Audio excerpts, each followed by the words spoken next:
Kwanza mimi naona kama siku mbili tatu hizi kiwango cha Mpanzu hakikuwa sawa.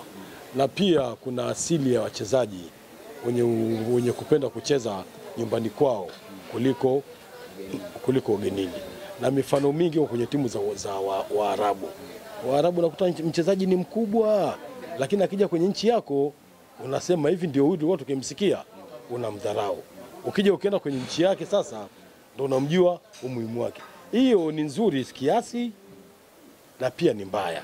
Sababu unaweza ukategemea kwamba unamtegea mtu leo kwamba umefanikiwa, kesho ukasema umtegei akakutegea wewe ikawa ni balaa. Lakini kwa Mpanzu hizi siku mbili tatu nimemwona kama kiwango kimeshuka. Lakini najua hilo ni mtu mchezaji professional, amecheza timu kubwa, na kocha ni mtu professional, amefundisha timu kubwa. Atakaa chini na Mpanzu wataongea. Kwa hiyo siku ya kesho kutwa muda wa Mpanzu utaongea.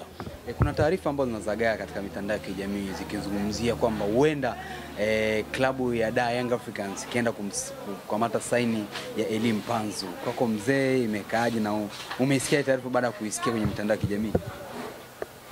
Mimi waga siishi na taarifa za mitandao ya kijamii. Waga naishi na kauli thabiti za uongozi. Kama Yanga wamehitaji Mpanzu, watatoka hadharani watasema tunamtaka Mpanzu. Na kama viongozi wa Simba wataridhia kumtoa Mpanzu, watatoka hadharani kumsema kwamba tunamtoa Mpanzu kwenda kwa pinzani wetu. Kuna kauli imekuja kwamba Mpanzu yuko kwa mkopo. Lakini Mpanzu, mimi baada ya kuuliza vyanzo vyangu vya ndani, Mpanzu hayupo kwa mkopo. Mpanzu amesajiliwa kisheria kama wachezaji wanaosajiliwa kisheria.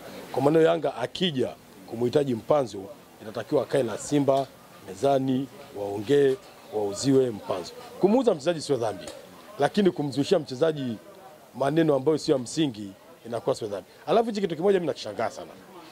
Sijui ndio mpira Tanzania ulivyo, sijui ni vipi.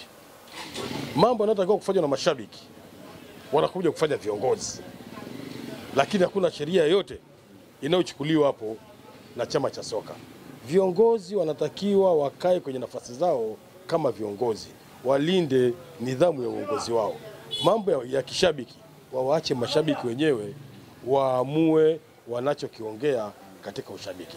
Kwa mimi Mpanzu kusema anakwenda Yanga siwezi kushtuka, sababu sio mtu wa kwanza kutoka Simba kwenda Yanga, na ni kawaida ya Yanga kutafuta wachezaji wa Simba, na ni kawaida pia Simba kutafuta wachezaji wa Yanga. Hii ni sehemu ya mpira. Kwa hiyo kama Mpanzu ataridhia kwenda Yanga, unatakeza kumzuia? Hakuna atakeza kumzuia.